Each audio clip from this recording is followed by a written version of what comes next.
Hi everyone, welcome to English for You. I'm Kat. And I'm Reese. And today we're talking about driving. Yes. Yeah. When did you learn to drive? I didn't. Oh my gosh, so you don't know how to drive a car? No. I mean, I left the UK when I was 19. Okay. And I didn't feel like learning to drive in China or in Taiwan. And also, you don't really need to here. Yeah, you don't. And also in the UK, you know, the UK is a very small country compared to like the US. Yeah. So we don't really need to drive that badly. We do. Yes. We need to drive. Everybody I knew had a car from about 17 years old. I learned to drive when I was 15. Wow, that's very young. Yeah, you can take, in my state, you can take driver training when you were 14, wow. The class, but you can start doing the car training at 15. Wow, I think in the UK you cannot drive until you are 17. Yeah, the US I think is really, really young for driving. It differs from state to state, right? Yeah, it does. Yeah. But I mean, you need to drive in most places because everything's very far apart. There's very little public transportation. Buses and trains just aren't any. Yeah, so everybody drives. Yeah. That's a big cultural difference. I'm sure I will learn at some point. I do drive a scooter, which I enjoy, but for those longer trips, it is better to have a car. Yeah. I guess at some point I'll have to bite the bullet and learn to drive. Yeah, I mean, it is scary at first, but I think, you know, a few years later, you'll feel more comfortable. Yeah. I'll get to it. All right. So we're talking today about somebody who's taking his driving test. So he's practicing and we're going to see what he gets up to. Let's go ahead and look at the article. Reading. From driving school to driving fool. Randy is having a driving lesson with Michelle, his teacher. You're doing great, Randy. Don't forget to pay attention to the speed limit. We're approaching a traffic light. What do you want me to do? We're going to turn right. I'll get into the right-hand lane. Don't forget to use your turn signal. Okay. They drive for a while and turn onto a quiet street. Let's practice an emergency stop. Drive along the street, but watch for my signal. Randy stops. Well done, Randy. You were in full control when you hit the brakes. Thanks. Michelle, do you think I'm ready for my driving test on Friday? Yes, you've prepared really well. However, you sometimes have a little difficulty parking. Let's practice that. They practice parking for a while. Shall I do one more? I can park over there. Randy, that's a bus stop. You can't park at a bus stop. Don't do that during your test. I won't. All right, so our article starts out today. It's actually a dialogue, so it's between two people in a car. Randy is having a driving lesson with Michelle, his teacher. Okay. So Michelle is teaching Randy how to drive. Okay. Yep, and that's pretty common. You will always have a teacher in the car with you. Sometimes the car will have brakes and a steering wheel for the teacher's side. Yeah, just in case there's an emergency. In case you're a terrible driver. Yeah. Now, Michelle says, "You're doing great, Randy." So Randy's not a terrible driver. "Don't forget to pay attention to the speed limit." All right, so we have two words here right off the bat. Pay attention to. Pay attention to means keep your mind on something. Keep your eyes on it. Keep your ears on it. Make sure you see, hear, or notice it. That means you have to keep the speed limit in mind while you're driving. And there's a lot of things to remember. So this is just one of them. Now let's talk about what a limit or speed limit is. A limit is a noun that means it's as far as you can go and no farther. So your lower limit is how slow or how low you can go. Your upper limit is how fast or how high you can go. If you say, "I've hit my limit," it means you can't do any more than this. It means you're done or you can't go any farther. So a speed limit means you can go this fast, but you can't go faster. You shouldn't go faster. So usually you're supposed to stay around the speed limit. Don't go too slow, but also don't go faster than that. Now, going above it would be breaking the speed limit or exceeding the speed limit. Some limits are okay to break. This is not one of them. Some are like if you want to break limits on freedom, etc. Those are okay. But don't break limits on spending. Don't break speed limits. And also, limit yourself by not doing too much. Or you can say the adjective limited, meaning not too much. We have limited time. It means we don't have very much time. Now, an example sentence for limit. The weight limit, that means how much it can hold, for the elevator is 1,000 kilograms. The weight limit for the elevator is 1,000 kilograms. So that means if it's holding more than that, someone needs to get off before it can move. Right, so these like speed limits and weight limits, they're often in place to keep us safe. Yes. Right? So the weight limit for the elevator, if there are more people, there's a risk that the elevator might break. Yeah. Or the speed limit, if you're going too fast, you could crash. You could crash and really hurt somebody. Yeah. Well, the article continues here with Randy, and Randy says, "We're approaching a traffic light. What do you want me to do?" Okay. What do you do for a traffic light? light? So then moving over to a traffic light, the green, the amber, and the red. Amber? We say yellow. Ooh, we say amber. Okay. Yeah. But let's talk about this word approach. Okay, so approach is a verb. They're approaching a traffic light. What does it mean to approach something? Well, as you can tell from the sentence, it is used as a verb, although sometimes it can be used as a noun too. So approach means to get closer or nearer to something. You are moving towards it. We can use approach to talk about getting closer to something physically in terms of distance, or we can use it to talk about time too. If it's, for example, today is December 10th, we could say we are approaching Christmas Day. There are only 15 more days until Christmas. We are approaching Christmas Day. We can use the verb approach in another way too. It can mean to talk to somebody about something you've been meaning to talk to them about. So for example, I could say, I approached Kat with an idea about our next video. I walked over to her and I talked to her about it because I approached her. So an example sentence could be, the dog barked when the man approached its cage. All right, so they are approaching a traffic light, which means he's going to have to do something, either stop, go straight, turn, do something else. Yep. So what does he have to do? Michelle says, we're going to turn right. Okay, to turn right, you don't just turn right, you have to prepare. Yes, we do. And so if they are going to turn right, I think we can assume that the traffic light is green. Yeah.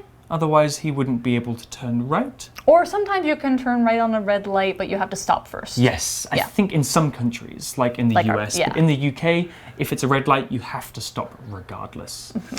Well, the article continues with Randy, and he says, I'll get into the right-hand lane.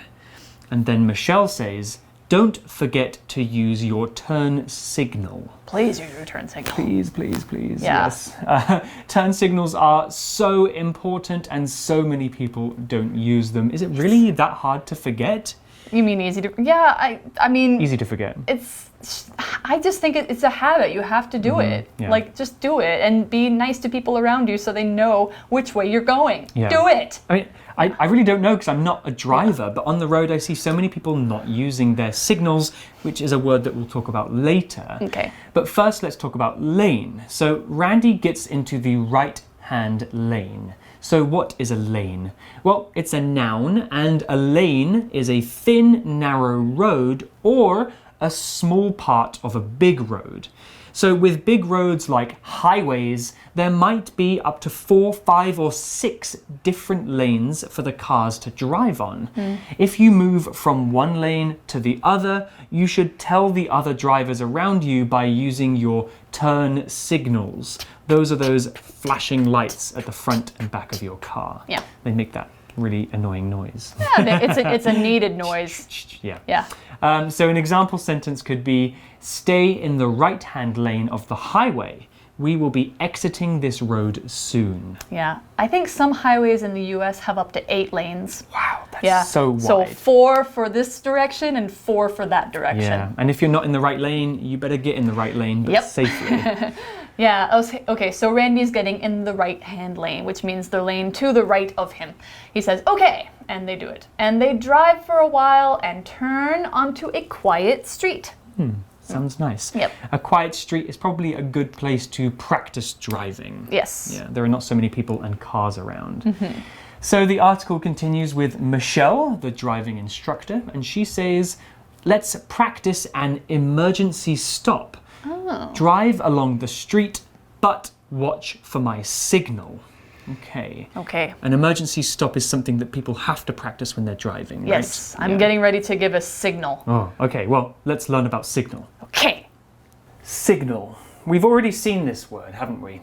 We learned about turn signals. Michelle told Randy to use his turn signal, and here she's saying, watch for my signal. Well, signal is a noun, and a signal is like a sign.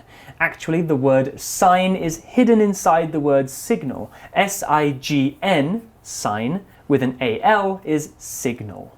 So a signal is a gesture, that's something you might do with your hands like this, an action or a sound that tells you some information.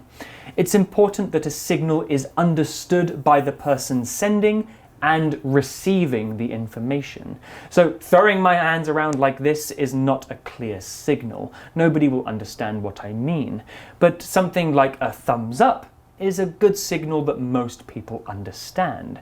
So when you're driving a car, it's very important to have good, clear signals that everybody understands for everybody's safety.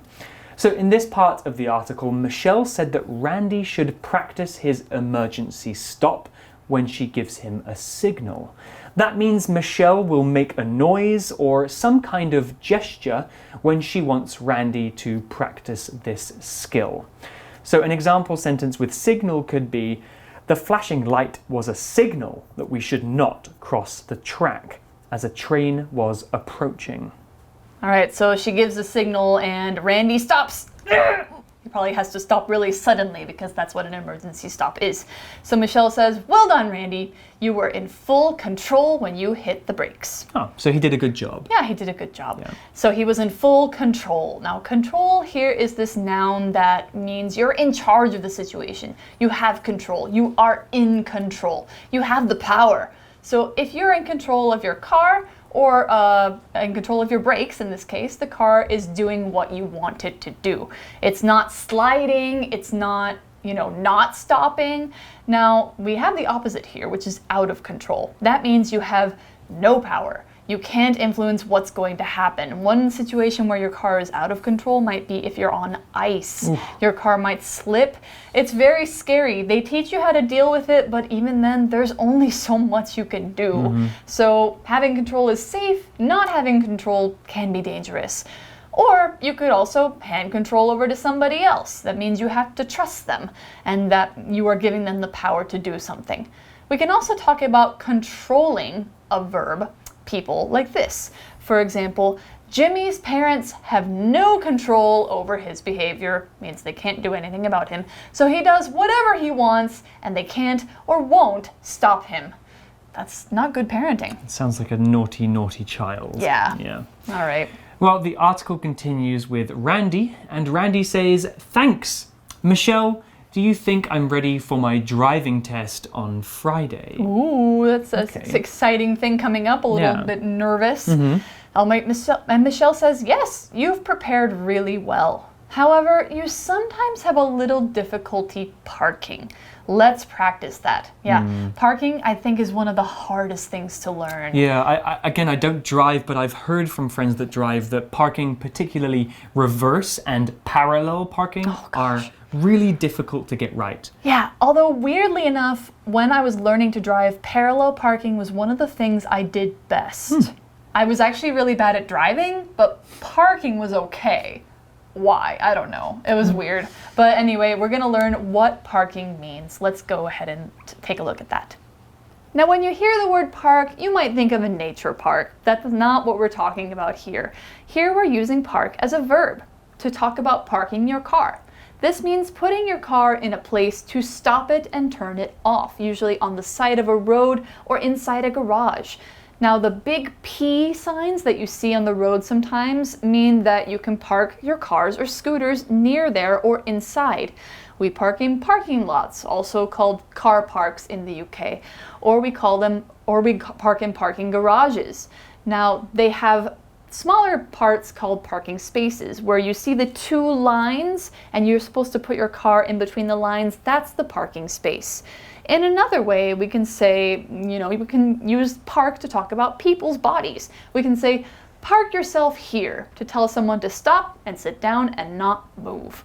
That's almost the same thing as parking a car. Now, example sentence here, it's hard to park in the middle of this city because there are too few spaces and too many cars. Well, the article continues here and it says they practice parking for a while. And then Randy says, shall I do one more? I can park over there. Oh, okay. But I think he's a little incorrect because Michelle says, Randy, that's a bus stop. You can't park at a bus stop. Yep. Yeah, those big boxes on the street. I often see people trying to park there. It's really not a good idea. Yep. I mean, even if you're a taxi and just picking someone up or dropping someone off, you really shouldn't stop there because that's where the bus is coming. Yeah. And the bus is bigger than you. Yeah, in a fight between your little car and a big bus, you will lose. Yes. So please do not park in bus stops. Yeah. Well, the article continues and it says, don't do that during your test. Right. So Michelle is telling Randy not to park in a bus stop. Yeah. And then Randy replies with, I won't. Okay, I won't, teacher. I will remember the bus stops are not parking spaces. Will he? I don't know. I mean, it's really easy to forget things during your driving test. Like, I would forget to park behind the line of a stop sign and I would go forward a little bit. I lost points for that, but I still passed. Yeah. One thing I had to learn when I came to Taiwan was the whole bike box thing. Oh, you mean the hook turning? Yeah, it's very unique to Taiwan, I think. I've not seen it anywhere else. Yeah, there's a few other places in the world, but I think Taiwan is, Taiwan has the most scooters besides like Vietnam. So it's very common here. Yeah, it's very strange. Well, that's all for today's article. I think we'll be picking back up tomorrow with Randy and Michelle. Yeah, or just Randy himself, because I think he's already taken his test from tomorrow. Right. Yeah. So let's go over to our For You chat question of the day.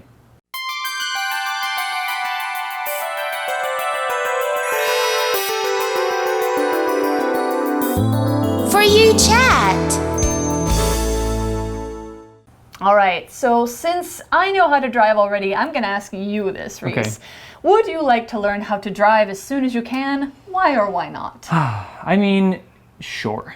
I feel like in my life right now, I do not need to learn to drive because Taipei has very, very good public transport, and actually the whole of Taiwan has great interconnectivity between the cities. Yeah. Bus, train, gaotie, like it's very easy to get around. Very easy. But I do see the freedom that having a car can bring to your life. That's right. So if you want to drive into the mountains in the middle of Taiwan, it would be great to have a car and be able to have the freedom and independence to do that.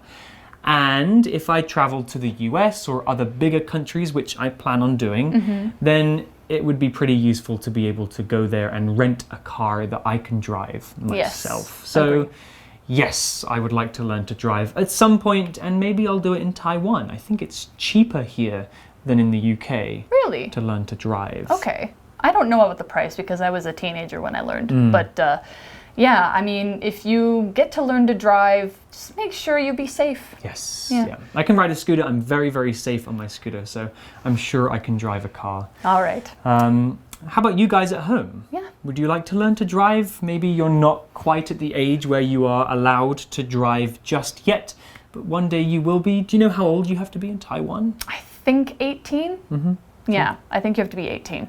But anyway, when you turn 18, maybe you'll learn to drive, maybe you won't. I know plenty of Taiwanese people who don't drive because they don't need to. Yeah. And that's okay. So just think about this question. Think about why you might want to drive. So we will be back for day 2, and we're going to find out what Randy's doing after he passes his driving test. Yeah. All right, we'll see you tomorrow. Bye-bye. Bye. From driving school to driving fool. Randy is having a driving lesson with Michelle, his teacher. You're doing great, Randy. Don't forget to pay attention to the speed limit. We're approaching a traffic light. What do you want me to do? We're going to turn right.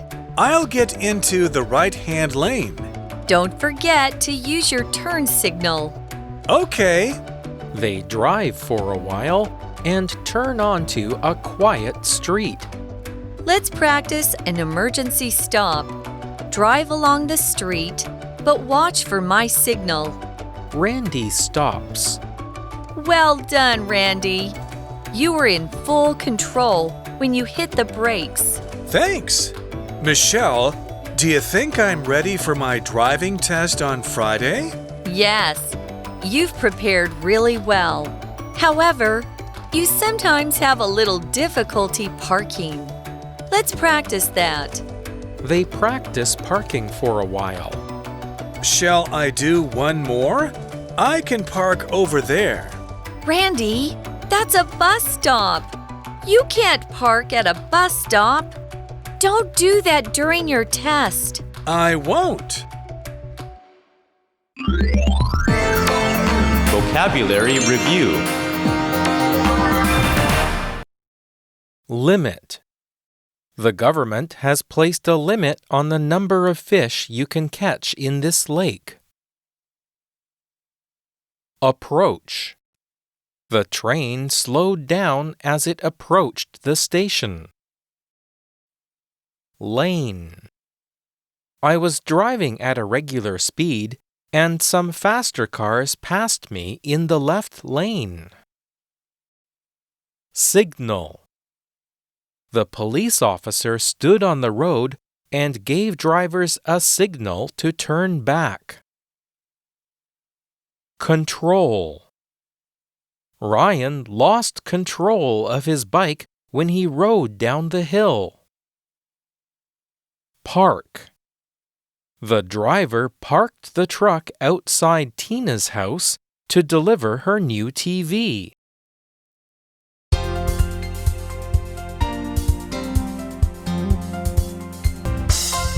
以上节目是由活用空中美语制作，活用空中美语杂志，请洽询全国各大书店。